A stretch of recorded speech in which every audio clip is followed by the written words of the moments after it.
Third world war ہے اس کے خطرات جو ہیں وہ بڑھنا شروع ہو گئے۔ ایک ایران کے اوپر اٹیک ہوا اور ایران نے پھر جتنے اسلامی ممالک ہیں جہاں پر امریکنز بیس کیمپ ہیں ان کے اوپر اٹیک کیا ہے۔ اور اگر آج یو اے ای میں کبھی یہ دھماکے یا اس طرح کی آوازیں کبھی کسی نے سنی بھی نہیں تھی، کوئی جرم بھی نہیں وہاں پر تھا، بیس کیمپ اسلامی ممالک میں بنے ہوئے ہیں، تو پھر آپ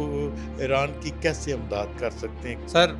کیا کہنا چاہیں گے جو اسرائیل نے اٹیکس کیے ہیں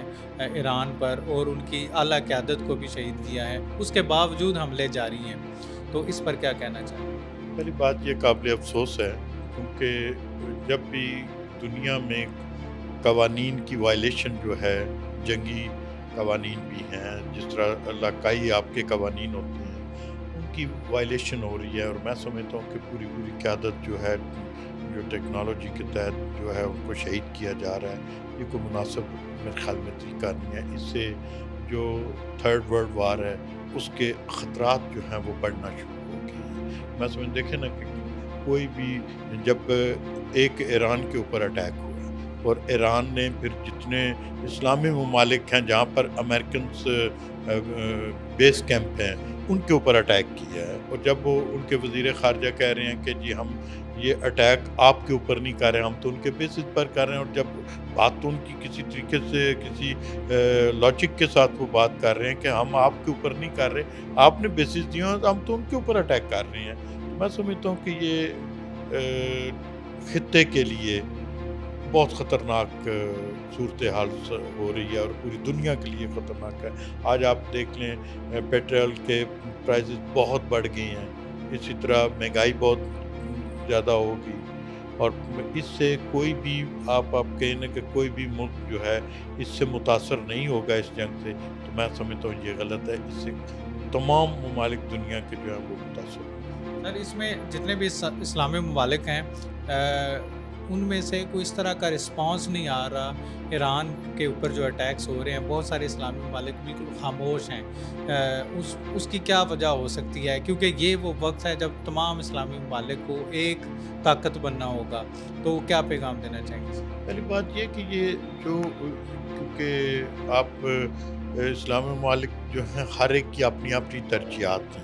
اب اگر سب سے ہمارا پرامن ممالک ہم سمجھتے تھے یو اے کے جو ہیں ان کو ہم بڑا پرامن، سعودی عربیہ ہم بڑا پرامن جب آپ کسی بھی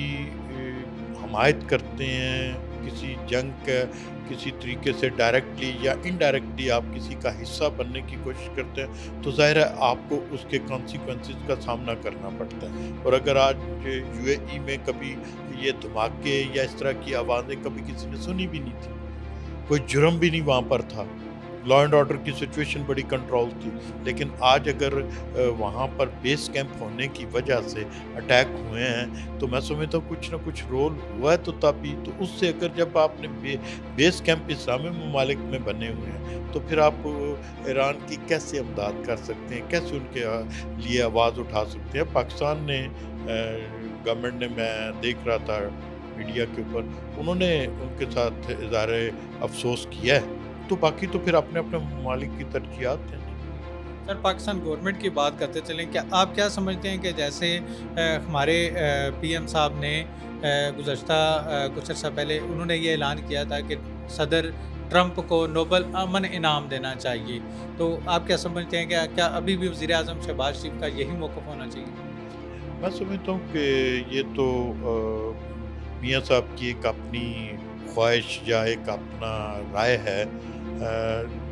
دینے والوں نے یہ ڈیسائیڈ کرنا ہے کہ کیا اس شخص کو ہمیں دینا چاہیے یا نہیں دینا چاہیے۔ یہ تو جو کمیٹی ہوگی یا جو مجھے اس میں اتنا علم نہیں، اس کی میں معذرت چاہتا ہوں، انہوں نے ڈیسائیڈ کرنا ہے کہ کیا یہ اس قابل ہے یا نہیں ہے۔ ہمارے کہنے سے تو کچھ نہیں۔